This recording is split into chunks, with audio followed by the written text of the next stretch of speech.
जेवढी तुमची आंदोलन चर्चा झाली तेवढीच तुमच्या एका स्टेटमेंटची झाली की फडणवीस साहेबांसोबतचं माझं वैर संपलं, आता इथून पुढे आपण चांगलं करू. तुम्हाला 3 वर्ष तुम्ही आंदोलन केली, तुमच्या निशाण्यावर देवेंद्र फडणवीस होते.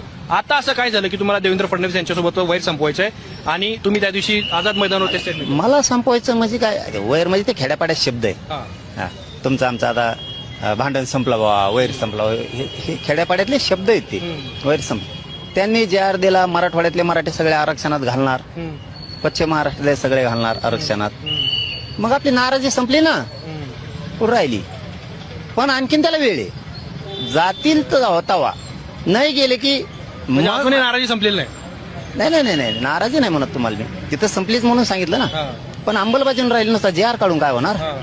त्याची अंमलबजावणी मराठवाड्यातला मराठा ज्या दिवशी सगळा आरक्षणात जाईल, कारण मराठवाड्यातला मराठा हा गॅजेटनुसार सगळा कुणबी आहे. आणि पश्चिम महाराष्ट्राला त्याची सातारा गॅजेटमुळं, औंध संस्थान गॅजेटियरमुळं ते गेल्यावर मग सत्कार राहिलाय आमचा, आणखीन गुलाल टाकायचा राहिलाय त्यांच्यावर. फडणवीसांच्या सोबत हो, आम्ही 2 लाख ट्रक नेऊ म्हणून सांगितलेले गुलालाच्या. फडणवीस हो, सगळे सरकार बुजून टाकायचं आम्हाला, ते पुरं टाकून टाकू शब्द आहे ना. पण ते दिल्यावर, दिलेल्या शब्दात मागं नाही सरकायचं. मागं नाही सरकायचं शब्द, ते दिल्यावर नाही दिलं. आता झाले शांततेत, पण त्यांना मग नंतर करण.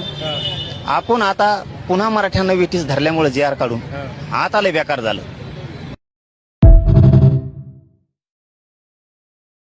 जेवढी तुमची आंदोलन चर्चा झाली तेवढीच तुमच्या एका स्टेटमेंटची झाली की फडणवीस साहेबांसोबतचं माझं वैर संपलं, आता इथून पुढे आपण चांगलं करू. तुम्हाला 3 वर्ष तुम्ही आंदोलन केली, तुमच्या निशाण्यावर देवेंद्र फडणवीस होते. आता असं काय झालं की तुम्हाला देवेंद्र फडणवीस यांच्यासोबत वैर संपवायचंय आणि तुम्ही त्या दिवशी आझाद मैदानावर स्टेटमेंट? मला संपवायचं म्हणजे काय, वैर म्हणजे ते खेड्यापाड्यात शब्द आहे.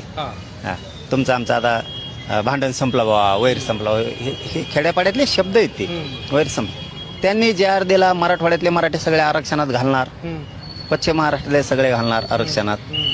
मग आपली नाराजी संपली ना, पुढे राहिली.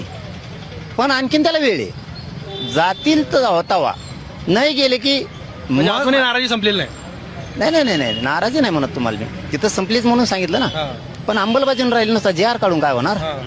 त्याची अंमलबजावणी मराठवाड्यातला मराठा ज्या दिवशी सगळा आरक्षणात जाईल, कारण मराठवाड्यातला मराठा हा गॅजेटनुसार सगळा कुणबी आहे. आणि पश्चिम महाराष्ट्राला त्याची सातारा गॅजेटमुळं, औंध संस्थान गॅजेटियरमुळं ते गेल्यावर मग सत्कार राहिलाय आमचा, आणखीन गुलाल टाकायचा राहिलाय त्यांच्यावर. फडणवीसांच्या सोबत हो, आम्ही 2 लाख ट्रक नेऊ म्हणून सांगितलेले गुलालाच्या. हो, सगळे सरकार बुजून टाकायचं आम्हाला, ते पुरं टाकून टाकू शब्द आहे ना.